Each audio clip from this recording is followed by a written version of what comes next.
this is Jonathan Ginsberg, and I want to talk to you today about a question that I get frequently from my clients, and that is why their spouses or parents or other friends or loved ones need to wait outside during the course of their hearing.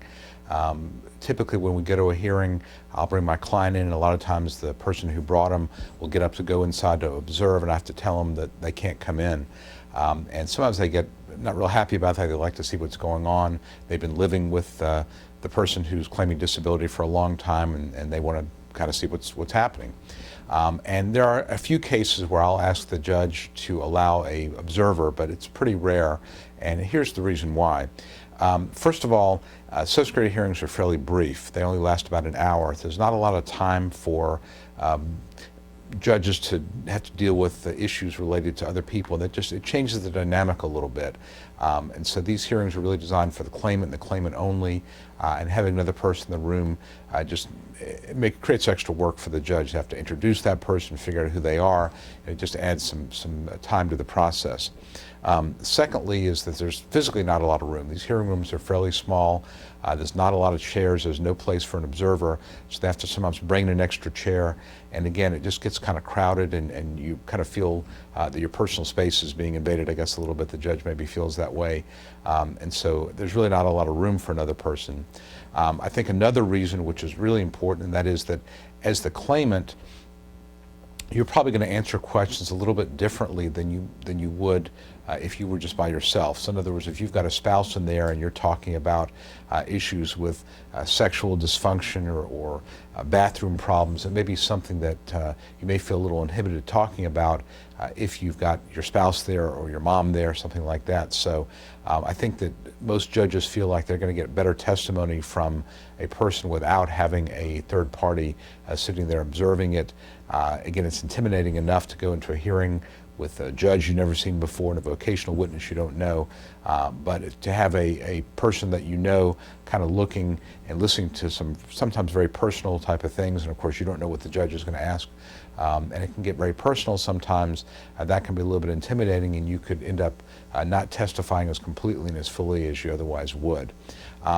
Another reason, and again this happens sometimes, is if you have a third party in there and there's a question that you freeze up on a little bit, or you're not really sure the answer, it's really tempting for that third party to kind of jump in and shout out the answer. And I've actually seen that happen where I've had a couple cases where a spouse was in the hearing room and the judge asked the claimant a question, and my client would kind of look at his wife and just try to get a little help, and the wife would kind of whisper the answer. Judges don't like that. They want to hear from you, and I think that if you've got a spouse in there or a parent in there, you may be more likely to kind of turn to that person for help, and the judge will not really like that because he wants to hear from you. So, and then the other part of it is that a third party might be inclined to ask a question just because they're curious, or they don't really understand what's going on. They think something bad's happening, and they may want to shout out a question. And again, that just doesn't work real well with the judges. I had a hearing, for example, today where the vocational witness was testifying about potential jobs based on a hypothetical question the judge asked, and essentially the judge was going through the process of asking about, setting out limitations and asking about various jobs. And one of the hypotheticals, there were jobs available, and one of the jobs was being a cafeteria worker. And as the vocational witness was testifying, my client says, well, you tell me I should work as a cafeteria worker? That's not what was happening at all. But again, some of the things that happen in Social Security cases don't make a lot of logical sense. They're very done for very specific purposes. And if you've got another person in there, they may not understand what's going on. They may be inclined to shout out questions and ask the judge questions when really that's not really the appropriate forum for it. So what I tell people is that you're not going to really have people in there for moral support. That's not really the way it works. And also, I guess a final reason would be that sometimes I need that third party to testify. And so if you've been sitting if you're a third party, you've been sitting in the hearing room, the judge is not going to let you testify because you've already heard what the claimant's talked about.